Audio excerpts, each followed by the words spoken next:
नमस्कार दोस्तों, आज आप लोग का अगला क्लास में स्वागत है। देखा जाए कि इसके पहले 2 चैप्टर हम लोग पढ़े, कौन कौन यूरोपीय कंपनियों का आगमन में भाग 1 और भाग 2 पढ़े। आज हम लोग भाग 3 पढ़ने जा रहे हैं। इसमें देखेंगे कि पहले के भागों में हम लोग क्या क्या पढ़े थे, किस प्रकार से यूरोपीय कंपनी में पहले पुर्तगाल आए, उसके बाद डच आए, फिर उसके बाद ब्रिटिश आए, उसके बाद फ्रांस आते हैं।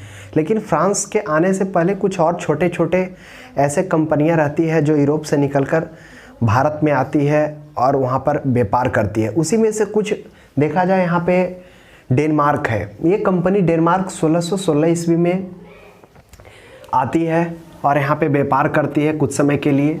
और जब यह कंपनी डेनमार्क आती है, ये अपना पहला फैक्ट्री तंजौर में स्थापित करती है। उसके बाद कुछ समय के लिए स्वीडिश कंपनी भी 1731 ईस्वी में आती है। और जो स्वीडिश कंपनी है, इसका भारत के साथ नहीं, इसका चीन के साथ ज़्यादा व्यापार होता है, यानी इसका जो संबंध ज़्यादातर रहता है वो चीन के साथ में रहता है।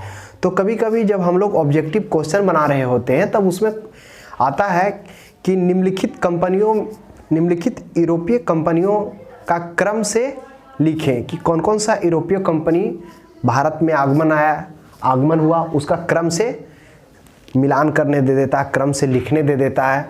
तो हम लोग ध्यान रखेंगे कि पहले पुर्तगाल आए, उसके बाद डच आए, उसके बाद 2 छोटे छोटे कंपनी भी आते हैं, एक डेनमार्क 1616 ईस्वी में, फिर स्वीडिश 1731 ईस्वी में, उसके बाद फ्रांस आते हैं। तो ये क्रम से हम लोग याद रखेंगे किस प्रकार से पुर्तगाल, डच, ब्रिटेन, उसके बाद डेनमार्क, उसके बाद फ्रांस, उसके बाद स्वीडिश आते हैं।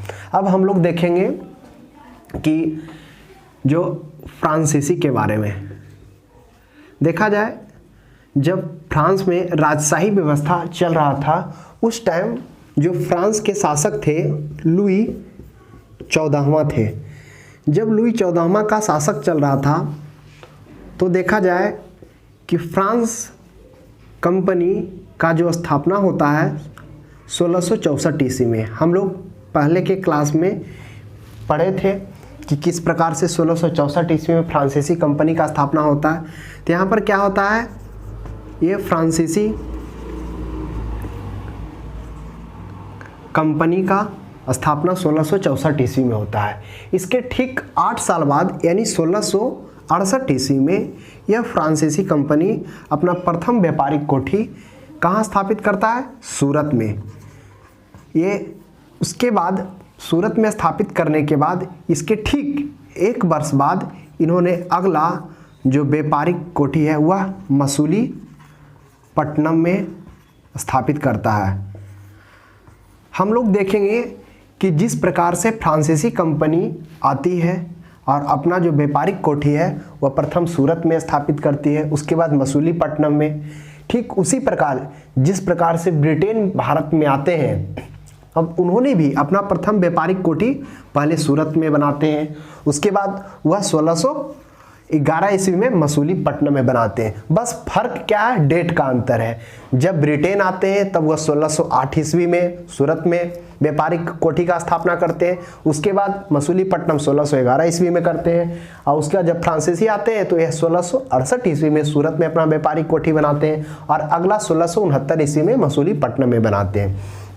उसके बाद एक और है 1673 ईस्वी। 1673 ईस्वी में क्या होता है, ये अपना एक और जगह स्थापित करते हैं जो है पांडिचेरी, और यहाँ पर ये अधिकार करते हैं। वह अधिकार करने के बाद यहाँ पर जो उनका स्थापत्य है वो कब तक बना रह जाता है, 1954 ईस्वी तक। उसके बाद कुछ और भारतीय क्षेत्रों में वह अधिकार करते हैं और वहाँ अपना कंपनी का स्थापना करते हैं। तो वह जो है 1674 ईस्वी में। 1674 ईस्वी में कौन सा जगह है, जो चंद्रनगर है, और कुछ भागों में भी अपना आधिपत्य स्थापित करते हैं, माही, कारिकल, ये सब ऐसे जगह हैं जहाँ पे फ्रांसीसी अपना क्या करते हैं, अपना कोठी का स्थापना करते हैं और व्यापार का संचालन करते हैं। यही कुछ जगहों को मिलाकर गया केंद्र शासित प्रदेश पादुचेरी का निर्माण हुआ है। तो किस प्रकार से हम लोग देखें यहाँ पे किस प्रकार से फ्रांसीसी आते हैं और अपना व्यापारिक कोठी बनाते हैं और धीरे धीरे बहुत सारे जगह क्षेत्र पर क्या करते हैं, वो अपना धीरे धीरे अधिकार कर लेते हैं। जिस प्रकार से ब्रिटेन भारत में आते हैं और अपना धीरे धीरे अधिकार क्षेत्र और व्यापार को बढ़ाते जाते हैं, ठीक उसी प्रकार फ्रांसीसी भी स्टार्ट करते हैं। लेकिन एक समय ऐसा आता है, वह समय क्या आता है, जब अंग्रेज और फ्रांस क्या करते हैं, आपस में भिड़ जाते हैं।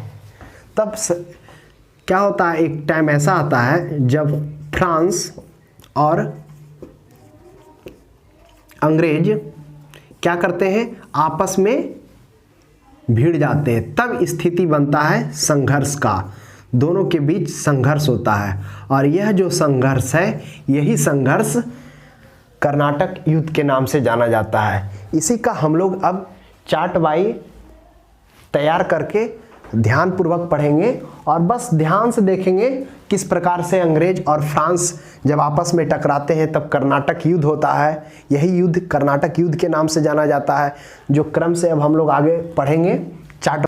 अब हम लोग यहाँ पे देखेंगे कर्नाटक युद्ध, जो अंग्रेज और फ्रांस के बीच में युद्ध होता है। क्रम से हम लोग यहाँ पे आराम से ध्यानपूर्वक देखेंगे, सब याद हो जाएगा। देखिए, पहला जो युद्ध होता है, इसमें 3 युद्ध होता है। कौन कौन? प्रथम, द्वितीय, तृतीय। काल है, इधर काल दिया हुआ है, ईस्वी जिस समय हुआ था। ये हो गया कारण, क्या कारण थे युद्ध होने का। उसके बाद जब युद्ध हुए तो कुछ संधि हुआ, उसके बाद उस दरमियान जो कुछ विशेष घटना हुआ वह यहाँ दिया हुआ है। तो पहले हम लोग क्या करेंगे, ईस्वी याद रखेंगे। क्या होता है, कभी कभी जब क्वेश्चंस पूछता है तो यहाँ पे दे दिया जाता है युद्ध प्रथम, द्वितीय, तृतीय, उसके बाद इधर काल दे दिया जाता है या फिर कारण दे दिया जाता है और उसका मिलान करने दे दिया जाता है। इसलिए हम लोग इसको क्या करेंगे, पढ़ने के साथ साथ याद भी कर लेंगे। और याद कैसे होगा, ये जो चार्ट तैयार किए बस ऊपर से नीचे इधर देखना है, याद करना है, ऊपर से नीचे देखेंगे। पहला प्रथम कर्नाटक युद्ध कब होता है, 1746 से 1748 में। द्वितीय कर्नाटक युद्ध कब होता है, 1749 से 1754 में। प्रथम जो कर्नाटक युद्ध होता है ये कितने साल के लिए होता है, यह 2 वर्ष के लिए होता है। और जो द्वितीय कर्नाटक युद्ध होता है यह 5 वर्षों के लिए रहता है। और तृतीय कर्नाटक युद्ध होता है, यह होता है 1756 से 63, यानी यह 7 साल के लिए होता है। तो अब हम लोग देख लिए, जो प्रथम हुआ कब हुआ, 1746 से 1748। द्वितीय कब हुआ, 1749 से 17। तृतीय कब हुआ, 1756 से 1763 ईस्वी। अब हम लोग देखेंगे कारण। जो प्रथम का था, कारण क्या था, ऑस्ट्रिया उत्तराधिकारी युद्ध। देखा जाए यूरोप में एक जगह था ऑस्ट्रिया, वहाँ पर उस पर अधिकार उत्तराधिकारी के लिए वहाँ युद्ध हो रहा था। तो इस युद्ध का असर कहाँ, भारत में भी देखने को मिलता है और इसका असर भारत पे पड़ता है। और उसके बाद क्या होता है, एक संधि होता है। तो ये संधि उनके बीच में कौन सा संधि होता है, एला सापेल की संधि। अब यह जो संधि होगा वो कब हुआ, 1748 ईस्वी में। हम लोग यहाँ पे ध्यान रखेंगे कि संधि तब होगा जब युद्ध का समापन होगा। यानी जो यहाँ पर युद्ध हुआ था, काल कब था, 1746 से 48 में ख़त्म हुआ, तो ख़त्म होने के बाद ही संधि होगा। तो ये हम कॉमन सेंस यहाँ पे ध्यान रखना है कि जितना भी संधि हुआ, जब युद्ध का समाप्ति हुआ उसी समय संधि हुआ, यानी 1748 ईस्वी में। तो अब हम लोग देखेंगे द्वितीय जो कर्नाटक युद्ध हुआ वह कब हुआ था, 1749 से 54 ईस्वी में। यह लगभग 5 वर्षों तक चला था। इसका जो कारण क्या था कि हैदराबाद एवं कर्नाटक उत्तराधिकार के लिए, देखा जाए यहाँ पे मान लेते हैं यह इंडिया हुआ, तो यहाँ पर हैदराबाद हुआ, कर्नाटक हुआ। तो ये जो 2 जगह थे इसके उत्तराधिकारी के लिए यहाँ पे युद्ध हो रहे थे।